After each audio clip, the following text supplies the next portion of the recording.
My dear children, a warm welcome to Free Karnataka CET Online Classes 2021.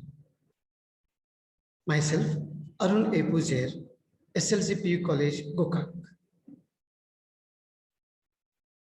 My chapter today to discuss is Current Electricity, that is chapter number 3.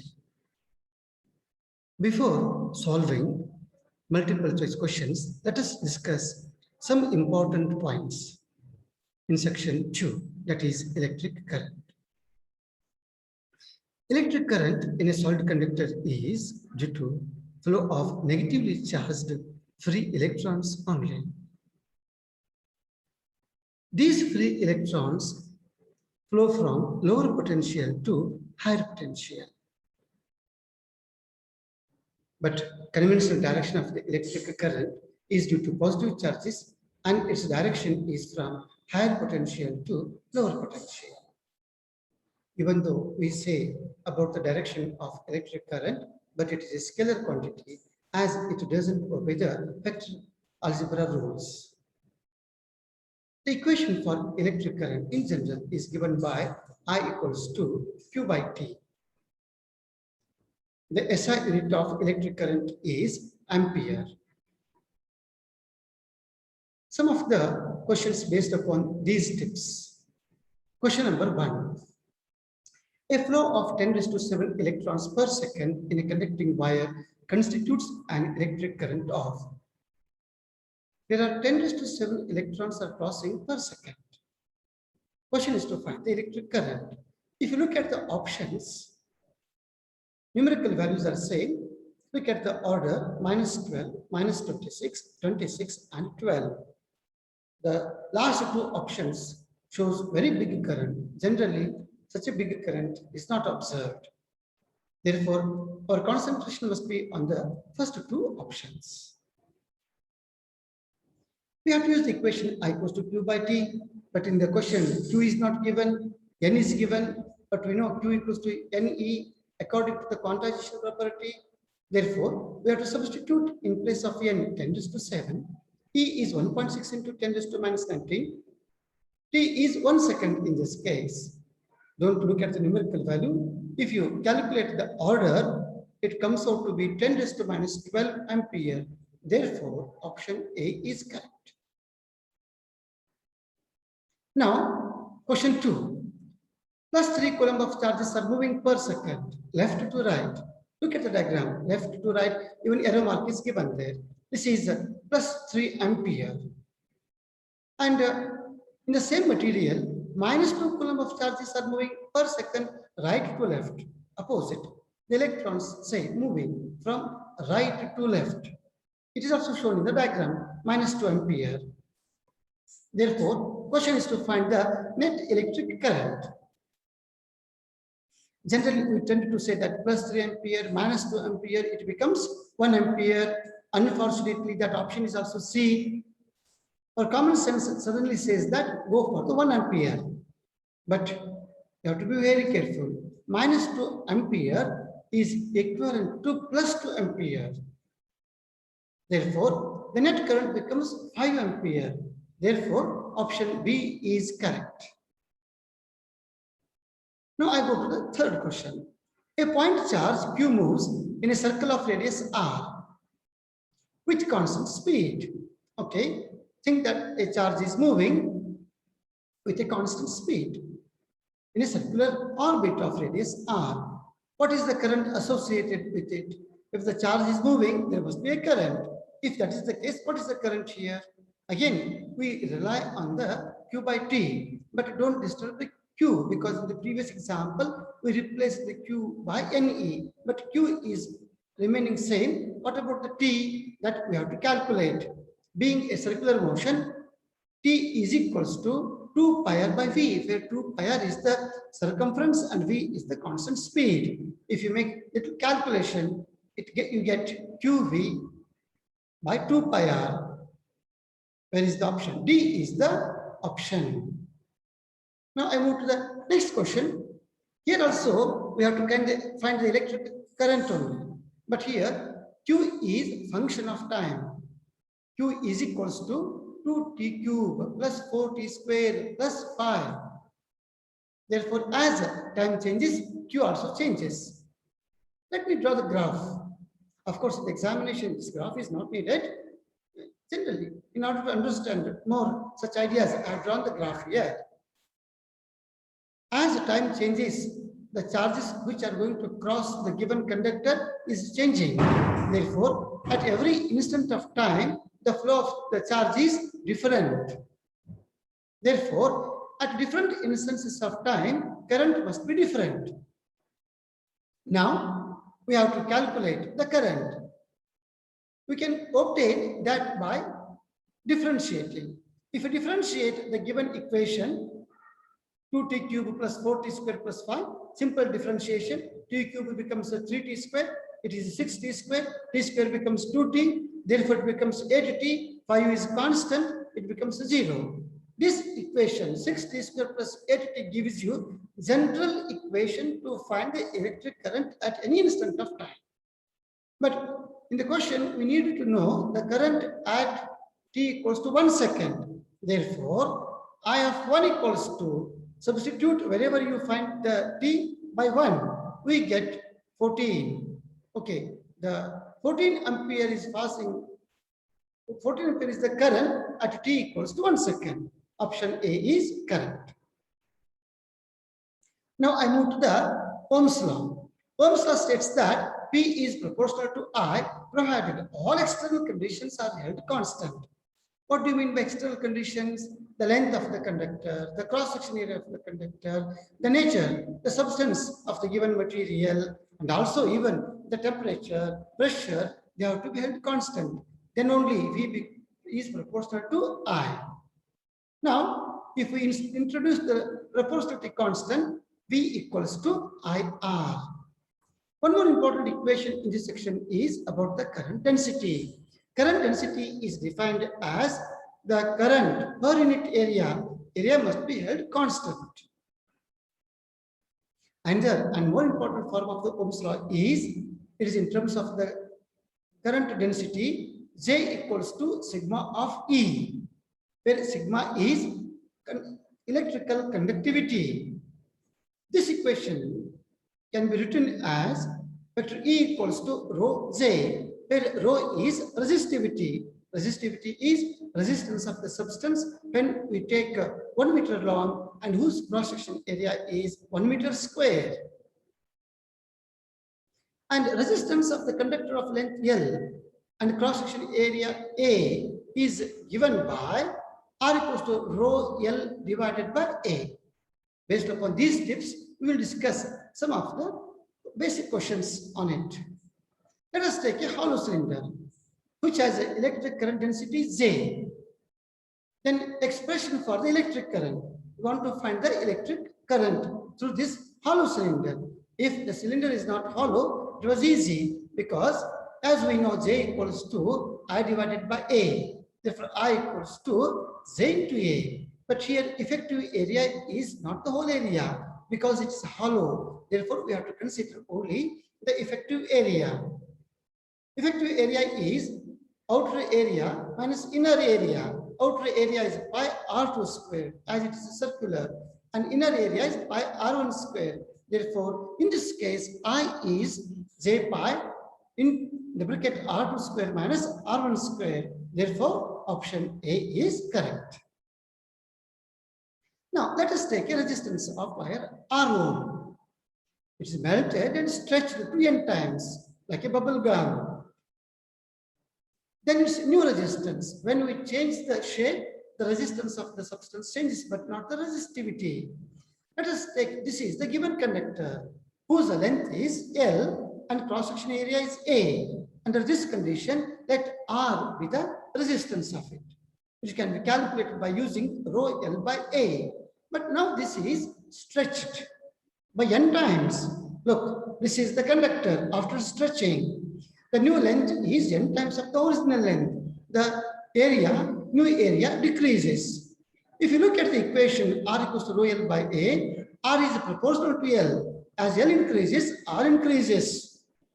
Here L is increased, but it is inversely proportional to A. As A increases or as A decreases or increases. Here A is decreasing, therefore R increases. Totally, the new resistance is much larger than the original resistance. But if you look at the options, R by N square, they reduce the resistance. But our common sense says that it has to increase the resistance. Therefore, those two options cannot be the answer. Forget those two options. What about the last two options? One is N square and there is N. For common sense, doesn't work out here. We have to calculate here. As volume remains the same, the new volume must be equals to old volume. Therefore, A prime L prime is equals to AL, or A prime equals to AL by L prime. L prime is n times of L, is given in the question.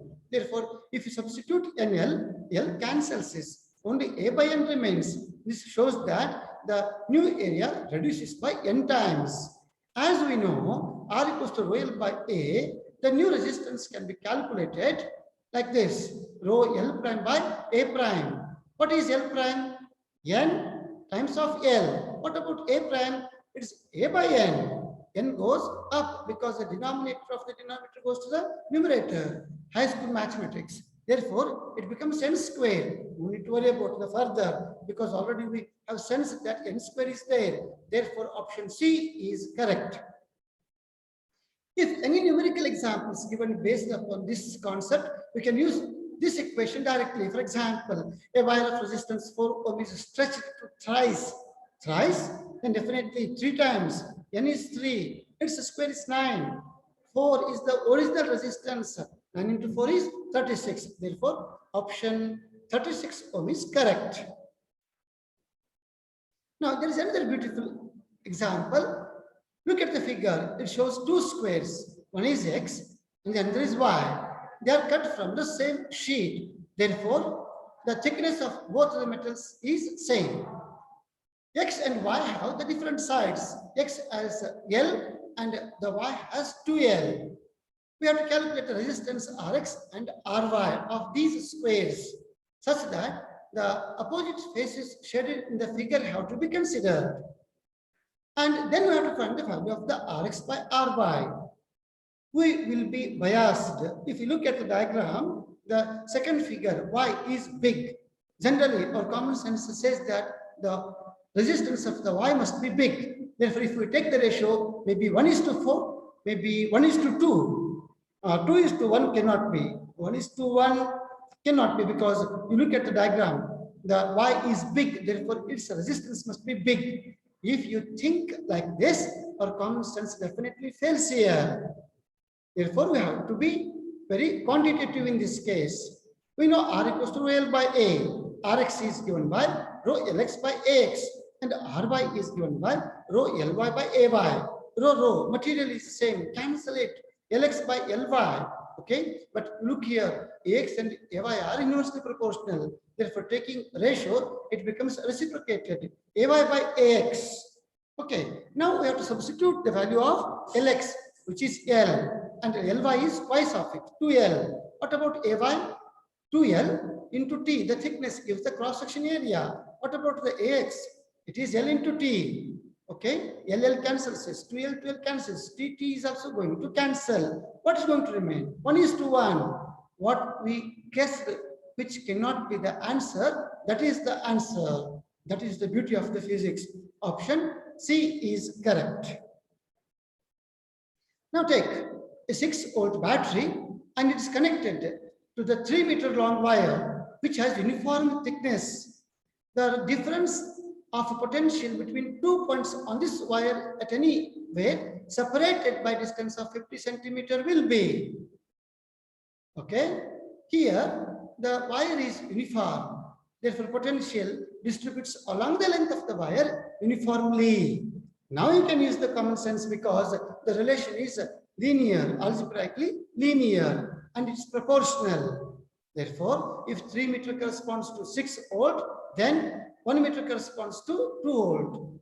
And definitely half meter, if you connect voltmeter, it reads only 1 volt. Therefore, option C is correct. Now, let us discuss the 5th section on drift electrons and origin of resistivity. Every individual free electrons in a conductor move with a very high speed. But when electric field is applied, then they drift uniformly without acceleration slowly. That's quite interesting. If you calculate the RMS speed of the free electrons using the first year kinetic theory equation, you will notice that it is given by square root of 3 kT by m, where k is Boltzmann constant, T is the temperature in Kelvin, and m is of course mass of the electron. If you substitute these values, it gives you 10 raised to 5 meter per second. That is 100 kilometer per second. I think from Gokak to Bangalore, it is 500 kilometer. Then within 5 seconds, the electron, if it goes straight, it goes to the Bangalore. Such a high speed it has. But when you apply the electric field, they drift slowly from one end to another end. In order to calculate that drift speed, we need Vd equals to E by m tau. If you substitute some values, in a particular case, answer comes out to be 10 raised to minus 4 meter per second. They go very, very slowly. This is the drift of electrons. And when you know the drift speed and there must be a current, then you need to know the relation between electric current and the drift speed, which is given by I equals to NAE/BD. You have derived this equation, and all these equations are known to you. I'm just brushing up these ideas with you. And resistivity, origin of resistivity, rho is given by m divided by n e square tau, where m is mass of the electron, n is the free electron density, not electron density, it is free electron density, and E is charge of the electron. Rho is relaxation time. In most of the cases, m, n, e square, E are constant for a given substance. Therefore, rho depends upon the tau, and the tau depends upon the temperature. Later, in the next section, we will discuss the dependence of the resistivity on temperature. And here, relaxation time is somehow going to give you conceptual ideas. Now, one more is mobility. Mu equals to Vd by E, that is drift speed per unit electric field. It's also given by E by m tau times. What is mobility after all? Mobility is with what ease those charges move in a given conductor when electric field is applied. Most of the time, it is easy, but particularly in case of the semiconductors, where holes are also moving and electrons are also moving. If you calculate the mobility of the holes and electrons, you will notice that the mobility of the holes is less than the mobility of the electrons, because holes have to move in the valence band, which is difficult, but electrons move in the conduction band where they are very free. Therefore, they move quite easily. That with what ease they move, it can be understood by the mobility. Okay, some questions based upon these points.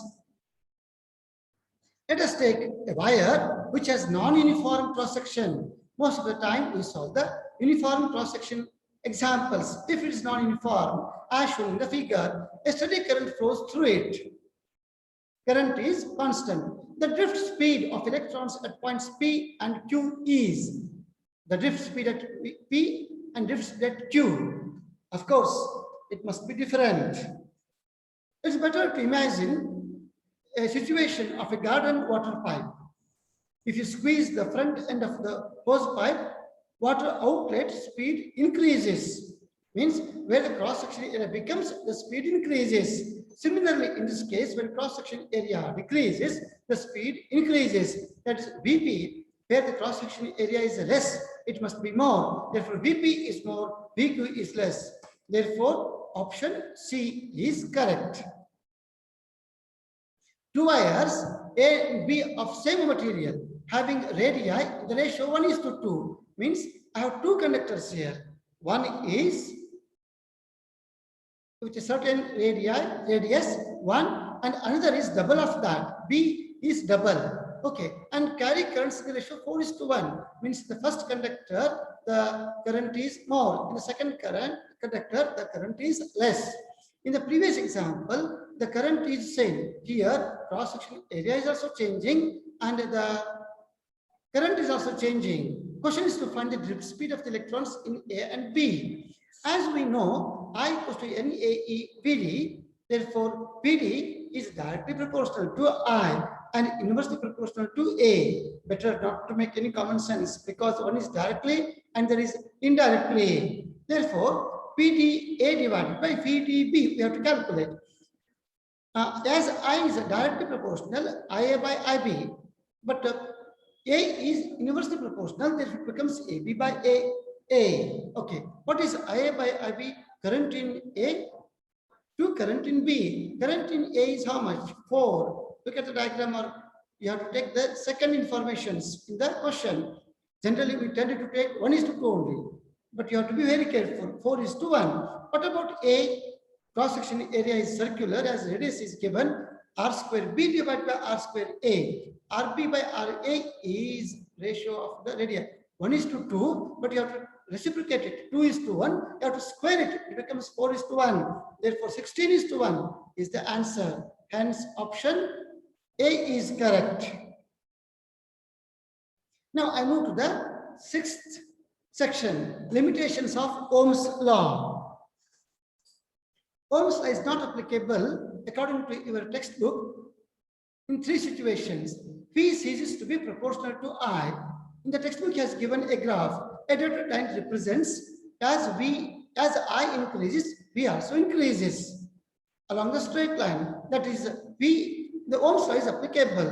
But if the solid line, if you see, it moves away from the straight line, then the devices or the materials whose graph of V versus I is a curved line, not a straight line, that doesn't obey the Ohm's law. Now, a certain current is observed for a certain voltage. If we reverse the voltage, the current doesn't become the same.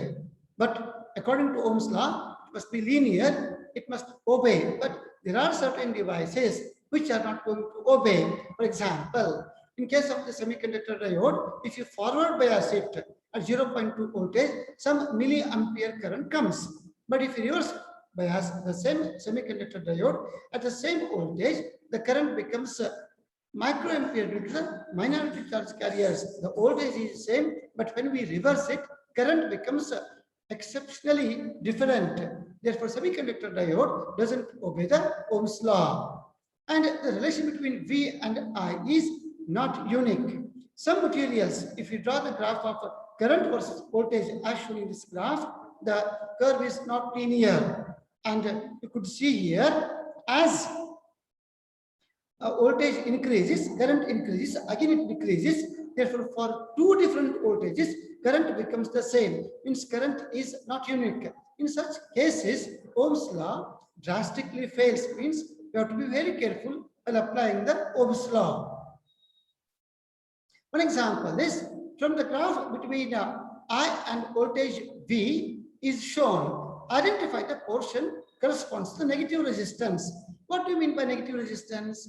Negative resistance means when we increase the voltage, current has to decrease. If it increases, it is called as a positive. Opposite to that, if it decreases as we increase the voltage, then we say that it has a negative resistance. Here is a graph of current versus voltage. If you observe carefully, in the CD portion, as voltage increases, the current is decreasing. Therefore, option A is correct. When we use the negative resistance, we must not think otherwise.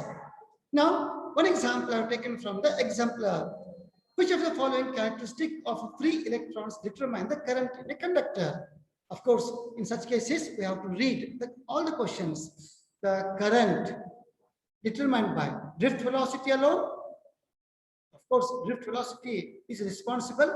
Thermal velocity, no, thermal velocity doesn't determine because the electron, how many electrons move one side, so many electrons move opposite. In case of the thermal, because of their random motion, therefore thermal velocity generally contributes 0 current. Both drift velocity and thermal. If the thermal velocity is not going to contribute, then how can it be both? Leave it. Neither drift nor thermal. No. Drift contributes. Therefore, option A is correct. Now I move to the 8th section, temperature dependence of resistivity. The resistivity of a substance depends upon the temperature and its relation is given by, in the previous slides I told, rho equals to m divided by n e square tau, where tau is relaxation time. As temperature increases, the tau decreases. Therefore, resistivity depends upon the temperature. The empirical formula between the resistivity and its zero resistivity at zero or reference temperature is given by rho equals to rho naught into 1 plus alpha delta T, where alpha is temperature coefficient of resistivity. This equation shows that it depends upon the temperature difference, and also alpha shows that it depends upon the nature of the material, and rho naught represents the resistivity at some reference temperature. And as we know, in one sense, resistivity and resistances are, in one sense, they are proportional. As resistivity of substance increases, the resistance of the material also increases. Therefore, the above equation can be written as R equals to rho into 1 plus alpha delta T. And about the temperature coefficient of the conductor, it is positive. It means that if it is positive, it means that as temperature increases, its resistance increases. Then definitely, if it is a negative, as the temperature increases, resistance decreases. This is observed in case of semiconductors, because when we increase the temperature, some of the electrons which are bound in the valence band go transit to the conduction band, and the conductivity increases. Therefore, as temperature increases, the conductivity increases, resistivity decreases. Therefore, semiconductors have negative temperature coefficient. Based upon these, some examples we discuss. Copper and silicon are cooled from 300 Kelvin to 60 Kelvin. The resistance, remember, is not increasing, is cooling from 300 to 60. What is going to happen? If it's going to decrease, in case of the copper, as it is directly proportional, it has to decrease. Therefore, decreases in copper. I think it is the first option. What about the second? Increases, decreases in both. No. Second is the silicon. It's a semiconductor material. Therefore, in case of the copper, as we decrease the temperature, the resistance decreases, but it increases in case of the silicon. Therefore, option A is correct. Now, the ratio of resistances of a conductor at temperatures 15 degrees Celsius to its resistance at a temperature 37.5 degrees Celsius is given. Means at two different temperatures, resistance is measured and its ratio is taken, which is 4:5. Then question is to find the temperature coefficient of the given substance. We know R1 by R2 equals to so and so, because I have written the equations in the previous slide. But R0 is going to cancel. The reference resistance is of no use. 4 by 5. I substitute here, and it's equals to 1 plus alpha into 15, because I've taken reference temperature as 0 degrees Celsius, which is quite easy. And 37.5 in the denominator. Algebraic simplification gives you 1 by 75. It's simple, therefore I left it. Which option is correct now? Option C is correct. Now I go to the 9th section, which is going to discuss electrical energy and power. The power in case of electricity is given by three equations. P may be equals to V into I, or I square R, or it equals to V square by R. The SI unit of power is watt. The power dissipated in the connecting cable is given by PC equals to P square RC divided by P square, where RC is resistance of the cable and PC is the power dissipated in the connecting cable. And what about P? P is the power delivered by the power station, and some of it is lost along the length of the conducting wire. That can be calculated using this equation, or there are some other methods also to calculate. Now, one example based upon these ideas, there is a bulb which is rated as 220 volt, 100 watt, drops by 2.5%, means its voltage is reducing by 2.5%. When the voltage is going to drop, the current is also going to drop. Our common sense says that if the voltage drops, the power is also going to drop by the same amount, but the relation is not linear. Therefore, in this case, P is V square by R. Look here, V square is there. Therefore, the power loss is different. You can write using some calculus ideas also. Delta P by P, a relative percentage. Delta P by P equals to V square is there, 2 delta V by V. But the percentage decrease in the power is equals to delta P by P into 100. But delta P by P is 2 delta V by V. Delta V by V is given 2.5. Therefore, answer becomes 5%. That means option C is correct. Therefore, when voltage drops by 2.5%, the power drops double of that value. Now, there are two cities which are separated by 150 kilometers apart. Okay. Electric power is sent from one city to another city through a copper wires. Okay. The fall of potential per kilometer means the potential drop along the length of the wire is for every kilometer 8 volt drops. 8 volt voltage drops.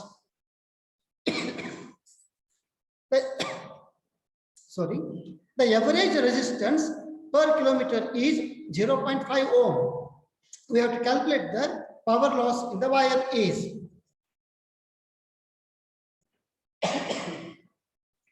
The distance between two cities is 150 kilometer.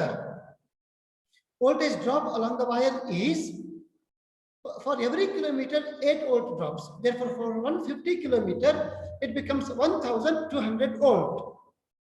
Now, resistance of the wire, for every kilometer it is 0.5, for 150 kilometer it becomes 75 ohm. Therefore, power loss, the voltage drop across the cable is 1200 and the resistance of the cable is 75. Therefore, V square by R gives you, because he has not given any direct power supplied by the power station. Therefore, we can use V square by R equation only. 1200 square divided by 75. It comes out to be 19,200 watt. That is 19.2 kilowatt. Therefore, option B is correct. Now I go to the section 11. 3.11 contains about the cells, EMF and internal resistance. It is a simple circuit. We want to find the electric current through this circuit. If it is only the circuit, our answer will be I equals to E by R, where R is the external resistance. But the cell has internal resistance, even though it is not shown, but every cell, every natural cell has the internal resistance. Therefore, I equals to E divided by R plus R, where R is the internal resistance. If you connect a voltmeter, ideal voltmeter across the cell, then definitely voltmeter reads other than E, which is called as the terminal potential difference. Therefore, terminal potential difference is given by V equals to E divided by 1 plus R by R. Some questions based upon these ideas. A cell having an EMF of E and internal resistance R is connected across a variable external resistance R. Means the external resistance, what we have connected, they are varying it. As the resistance is going to increase, we have to plot the potential difference V across R. Okay. We have to use this equation at R equals to 0.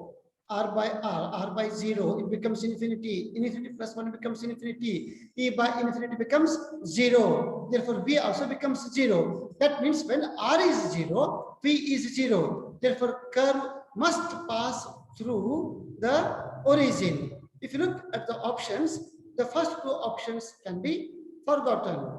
Now, if R is infinity, if you substitute that value in the equation, R by infinity is 0. 0 plus 1 is 1. Therefore, V becomes E. Therefore, as the resistance, external resistance connected across the cell is increased, the terminal potential difference is going to increase exponentially. It doesn't become infinite. It becomes E only. If you look at the option D, as R increases, the V is also increasing. That's not possible. Therefore, option C is correct.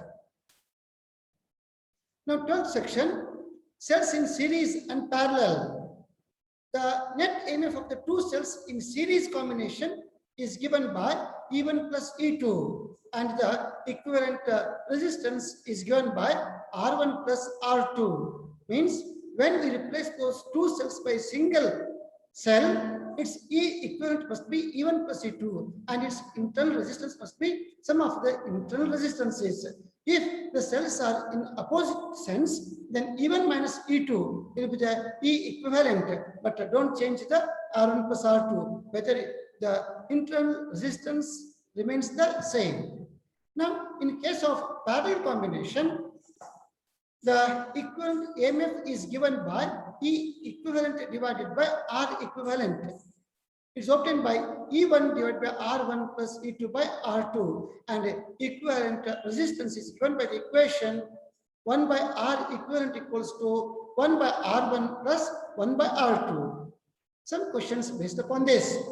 Let us consider the two batteries, one of EMF 18 volt and another of 12 volt. One's internal resistance is 2 ohm and another is 1 ohm. They are connected in parallel. If you connect an ideal voltmeter, what will it record? Definitely, ideal voltmeter is going to record the EMF only. Means, if you look at this diagram, we have to find the E equivalent in case of the parallel combination. But E equivalent is will be calculated if we know the R equivalent. Therefore, first calculate R equivalent. R equivalent is given by R1, R2 divided by R1 plus R2. R1 is 1 ohm, so 1 into 2 by 1 plus 2, that is 2 by 3 ohm. Now we go to find the equivalent EMF. E equivalent divided by R equivalent equals to, okay, E1 by R1, that is 18 by 2 plus 12 by 1, 6 plus 12. Sorry, 9 plus 12, it is 21. Therefore, E equivalent equals to 21 into 2 by 3. Therefore, it is going to become 14 volt. Therefore, ideal voltmeter reads 14 volt. Now, I move to the 13th section, which contains the Kirchhoff's rules. Kirchhoff's current rule says that incoming current is equals to outgoing current. And at a junction in a given network, Kirchhoff's voltage rule states that the algebraic sum of changes in potential, electric potential of course, around any closed path, remember, around any closed path involving resistors and cells in the loop is 0. If example comes on the base of Kirchhoff's rule, sign convention is very important. Let me discuss those sign convention by taking an example. See the electrical circuit shown in the figure. Choose the correct KVL equation among them. In this equation, there are 3 loops can be possible. Which loop should I take? If I look at the options, R1 has appeared many times. Therefore, I have to include the R1 and R together. Of course, I will take the loop A, B, C, D. You have to write the KVL law. In the AB arm, DAB arm, I1 and I2, together they come. They add here, I1 plus I2. They enter into the internal resistance, they enter into the capital R. Therefore, when it enters, then it becomes positive, which leaves, it becomes minus. Therefore, we have to take the minus sign, the other side of it. Therefore, the minus of I1 plus I2 into R. It's the first IR drop. And then come to the BC. Now go move to C to D. When you go move to C to D, I1 is the current in the CD arm. Here also, if you look at the current direction, is entering at C, leaving at D. Therefore, D side, it must be minus. And we have to take the other side sign only. Therefore, it becomes minus I1 R1. When it comes to the battery, we have to take the other side. It may be plus or it may be minus without looking the direction of the current. Plus E1. The loop is completed. Therefore, plus E1 equals to 0. These terms can be rearranged. Then we get E1 minus I1 plus I2 into R minus I1 R1 equals to 0. Where is the option? Okay, the option D is correct. Now, Wheatstone's bridge. Wheatstone's bridge is said to be balanced when current in the galvanometer is 0, if the potential at node B and node D is same, or when P by Q equals to R by S or R2 by R1 is equals to R4 by R3 condition is satisfied. Now, an example on this. For the given Wheatstone's bridge, the balance is obtained if the following resistance is connected in parallel with resistance S. Okay, look at the diagram. 9 by 4 is not equal to 11 by 6. Therefore, circuit is not balanced. Galvanometer always shows the current. But the question is to connect a parallel resistance across the 6 ohm such that the current has to become 0 in the galvanometer. Okay. The condition is 9 by 4 must be equal to 11 by 6, with a parallel resistance is connected to the 6, that is say X.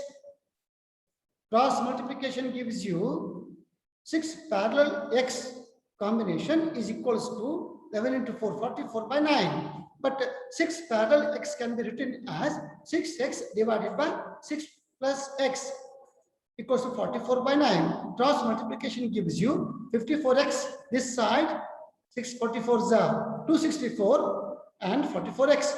If the 44X is transposed to the other side, it becomes 10X equals to 264. Therefore, X equals to 26.4 ohm. Okay, the option C is correct. It means if you connect 26.4 ohm across the 6 ohm resistance parallel, then bridge is going to balance. No current flows through the galvanometer. Now I go to the meter bridge. You might have done the experiment in the laboratory. The meter bridge is based upon the Wheatstone's network. Unknown resistance R divided by balancing length L1 is equals to known resistance, that is the standard box, divided by 1 minus balancing length. When we write 1, it means that length is measured in meter. Or this can be written as R divided by, with respect to this figure, L1 equals to S divided by 100 minus L1. Means if you use the 100, the lengths are measured in centimeter. For example, in the circuit shown, if a conducting wire is connected between points A and B, the current in this wire will. Only 2 minutes is remaining. I have to go a little fast. Current through CAD arm is, first calculate the current CAD. Current equals to V by 8, V by R is 8 ohm. Now to find the voltage between C and A, V by 8 it should be multiplied. Current should be multiplied by the resistance 4. Therefore, we get V by 2. Current through CBD has to be calculated. Current is I equals to V by 4. That's 3 plus 1. You look at the diagram. V by 4. Therefore, potential difference between C and B is V by 4. The current into 1 ohm resistance. V by 4. Therefore, potential difference between A and B is VA minus VB equals to V by 4 minus V by 2 equals to minus V by 4. Therefore, the current flows from B to A. Now, the meter bridge is in balanced position with P by Q equals to L1 by L2. If we now interchange the positions of the galvanometer and cell, will the bridge work? If yes, what will be the balanced condition? When you interchange, of course, the bridge is going to balance, and not only that, the condition remains the same. Therefore, the fourth option is correct.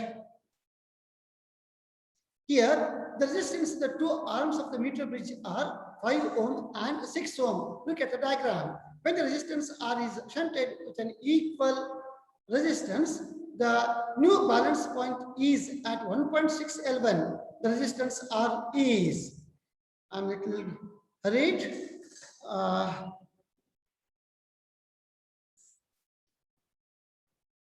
5 ohm divided by L1.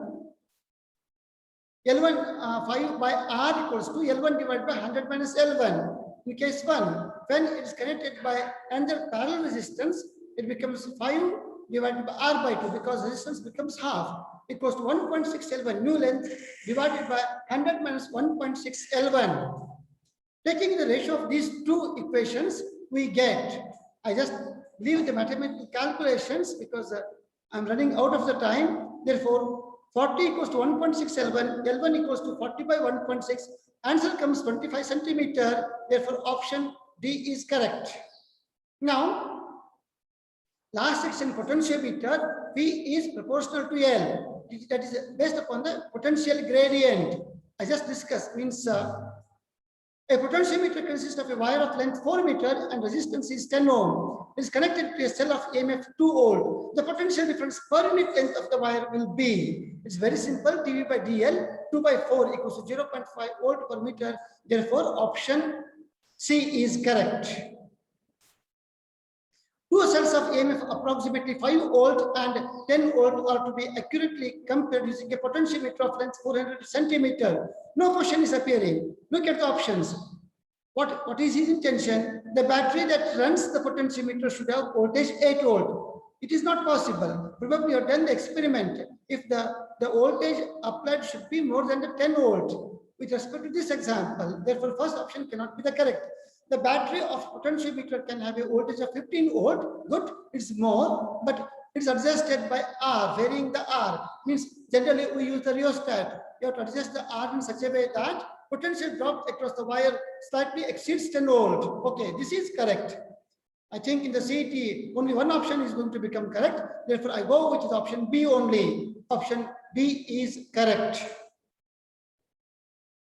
I'm very thankful to the department and also to the Ganachari sir and my colleagues who helped me a lot to prepare these PPTs. And also, my dear children, I tried it to the best of my level, but I'm not satisfied. You have to refer. The many good books are available. You have to solve all the questions and you have to repeatedly solve. Automatically, the skills develops and you get the good score. From my side, I wish the best for the forthcoming seat examination. Thank you once again.